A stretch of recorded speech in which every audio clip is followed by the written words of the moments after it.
Hey, what's going on, everyone? It's Sherlock here, founder of Sketchbro Studios and your host on Business Masters Show. It's a show with business gurus and their strategies. And today, I'm honored to present Ridgelys Goldsborough. Guys, I have to warn you, this is the big one because this man is the author of, I think, 17 books. He has established more than 43 companies, including a service called Mind Types. One of the craziest things I've seen on the internet that truly amazing. It tells you what kind of personality you are, what you can do, what are your powers, what are your skills, and how you can serve those around you. We are not worthy. Welcome, Ridgelys Goldsborough. Hey, Ridgelys, welcome to the show. Thank you, sir. Welcome to be. Happy to be here. It's an honor to have you over. You have no idea how excited I am. I'm not going to take much of your time, so I'm just going to shoot straight to the questions. And great. I know you pretty well. I've been digging a lot about you because you are an idol on the internet, if you didn't know. But let's hear from yourself. If you could give us a brief introduction of yourself and your business, that would be great. So I am a psychologically unemployable serial entrepreneur. Started 43 companies so far, 2 or 3 of them quite successful, 3 or 4 moderately successful, the rest highly educational. Makes no sense to me whatsoever to not build something for yourself. And so I look at what is coming or where there's an opportunity that comes up. And then I try to figure out how can we go make that happen? What does that look like? What's it going to take? As a result, I get into things I probably shouldn't be in. I learn a great deal from the failures. I don't learn that much from the victories, but it doesn't seem to slow me down because I believe that entrepreneurs have an underdeveloped sense of fear and a very bad memory. That's a very interesting statement. You're absolutely right. Now, I'm sure that this journey as an entrepreneur you've been on hasn't been very short. You've been in the business for a very long time. So if you don't mind, I'm going to ask you to go back to the beginning of the line. When did you start your journey as an entrepreneur? Where did you start? What happened? What's the story? Well, when I was a kid, I was like, well, wait a second, how can we make money? So we would try all kinds of stuff. We're going to try the mowing the neighbors' lawns. And then we tried to convince my dad that if he would just let us use our speedboat all the time, that we could go out and catch crabs in the summertime, and that was going to be our job for the summer. That was a terrible idea too. And then I said, well, you know what? I'm going to start a windsurfing school on the beach. And so I got one windsurfer and I got my little sign up and whatever. And I just kept giving everybody lessons for free, especially if they were young women and they were attractive. So that didn't work out all that well either, but the bug was always there. And so it started in college and then it went from there. And then I just never stopped. I find myself starting a new venture on a fairly regular basis. In fact, I started one last Thursday. Wow, that is stunning. I'm going to get to that venture actually. You said last Thursday? Yeah. Oh, okay. So before I get to that recent venture, I have one more question about the past. And sure. Again, that journey you have been through, you try to make it in MP3 format. So I'm going to just try and pick one thing out of it, if I may. What a lot of people struggle with is the fact that being an entrepreneur is a risky business, just like you said. Mm-hmm. Entrepreneurs need to have a very bad memory. Otherwise, remembering failures is going to kill you over time. That's right. I'm sure you, as a person who has been doing this for a long time, you have a lot of experience dealing with obstacles and problems. So if you want to pinpoint one biggest obstacle that you had to overcome in becoming the person you are today, what do you think that was? It actually goes back to the concept of having an underdeveloped sense of fear. The thing about being an entrepreneur is when I remember they asked the great business philosopher Jim Rohn, how long should you keep trying? For how long should you keep going at what you're doing? And his answer was until you get it done, until it works, until you've done whatever. And in that lesson of being willing to just stick with it and go at it and keep learning and failing your way forward is probably the number one thing that I think entrepreneurs have to develop. A space of, I don't care what everybody else says. I don't care what my friends, my family, my relatives, my whatever. I'm going to get counsel. I'm going to seek mentorship. I'm going to educate myself, but I am not going to listen to the people that tell me that I can't, because if I do, they're right. Well said. Because unfortunately, there are a lot of people like that around us. But yeah, you're absolutely correct. Everybody's trying to tell us, no, you can't, don't start it, it's risky. But then you never know if you don't start. That's exactly right. So yeah. I think you already answered my next question. So it's sort of pointless, but I want to ask you that question anyway.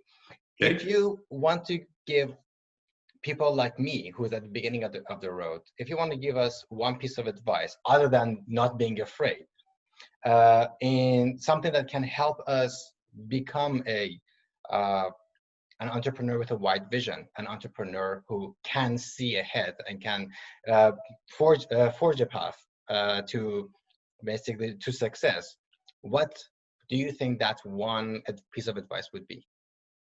Start and fail fast. In other words, rather than looking for perfection, I love the term MVP. Most people think of that as most valuable player. No, for me, it's minimally viable product. What is the minimally viable product that you can put out there in the market, have them see, like it, hate it, do whatever, so you can fail quickly, tweak, and put another one out there. So don't spend a ton of time, oh, I've just got to really get this right. Oh, I've really got to do that. Because the only people that know what's right is the marketplace, not you. You don't know.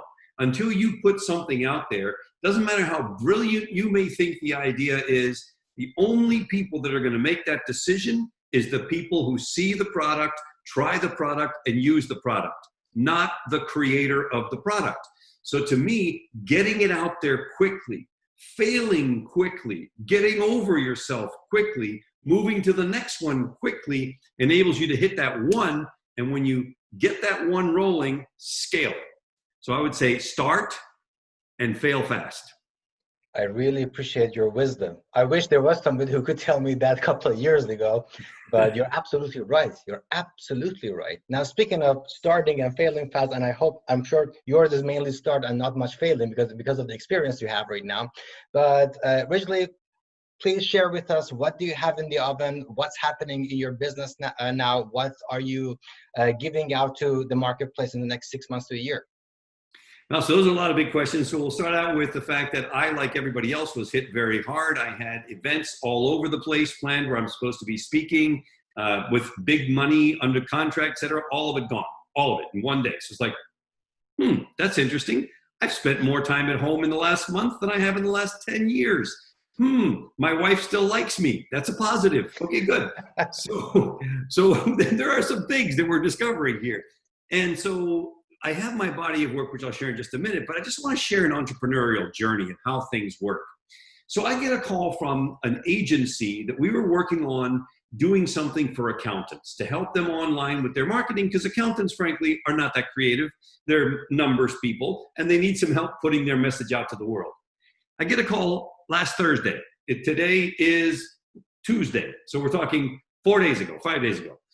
Hey, can you help us create this? We're going to create a product that's going to help accountants navigate the current COVID crisis with their clients. And it's going to do this. It's going to help them communicate. It's going to help them consult. It's going to help them guide the product.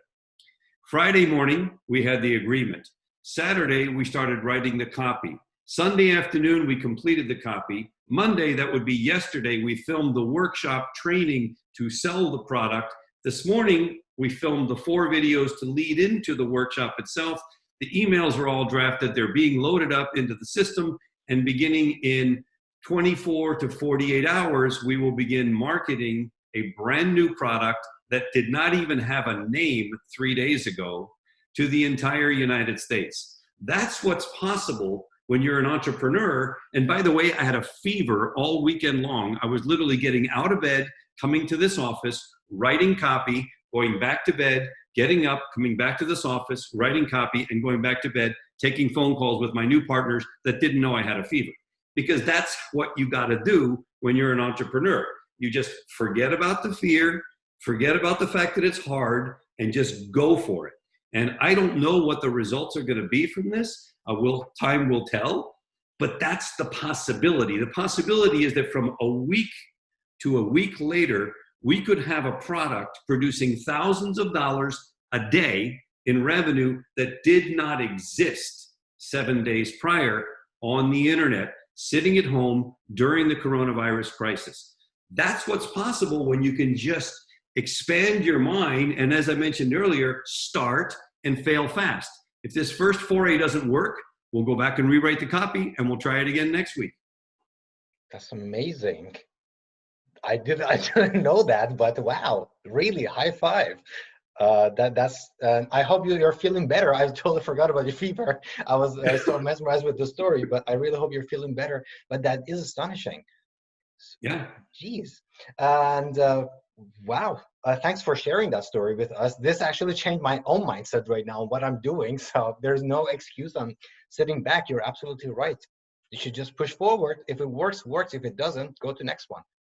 Yeah, no, it's funny because this is right in my wheelhouse. This is what I do really well. What's crazy is 2 weeks ago, I had a similar revelation and I tried to put together a culture product to help CEOs deal with the fact that they're all working virtually and helping their people integrate to working at home, which really wasn't my core expertise. I put it out to 15 CEOs that were friends of mine, and they said, yeah, that seems like a good idea. You'll probably get some takers, but none of them took me on it. So I said, okay, fine. And I let it go. Just like that. 24, 48 hours worth of work, tried it, didn't work, out. Next. Perfect. Well, next is, what service or product are you giving out? I want to buy.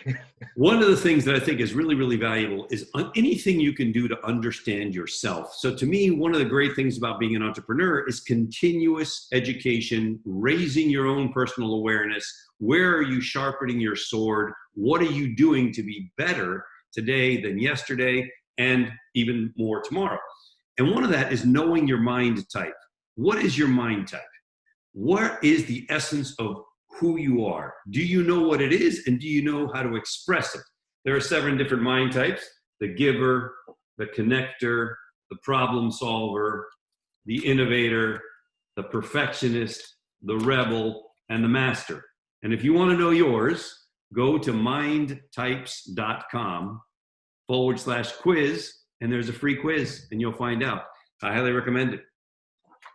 Thank you so much. So, well, I don't know how to wrap this up, but what you are, because what you do can be helpful to a very wide range of our audience. But so let me put it this way. Guys, if you are somebody who's thinking, I don't know what to do in this lockdown. If you are somebody who wants to start a new career for themselves, but they've always been afraid of it. If you're somebody who doesn't know where to begin, this man is a person to follow. Ridgelys, I don't know how to thank you, really. We've been honored with having you here. I want to say thank you so much. Thanks a million for taking the time to meet with us today. Our lovely audience, the links that Ridgelys mentioned are going to be in the comment. Also, take a look below here under the screen. And thank you so much for your time. My pleasure, brother. I'll leave everybody with one thought, and that is, set yourself on fire, and people will come from miles around to watch you burn.